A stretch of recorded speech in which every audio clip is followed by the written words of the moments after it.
দিদি কি সুন্দর লাগছে তোমাকে, সো বিউটিফুল।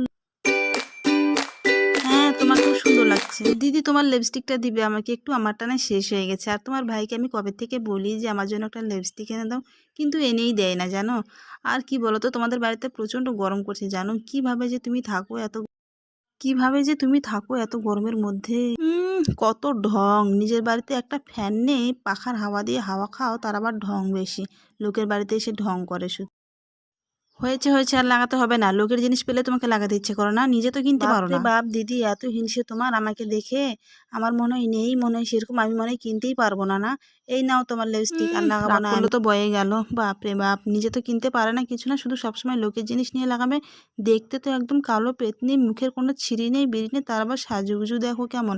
আমার মতো যদি সুন্দর হতো তাহলে আরো কত কি করতো। দেখতে বিয়ের আগে তো ফাটা নাইটি পরে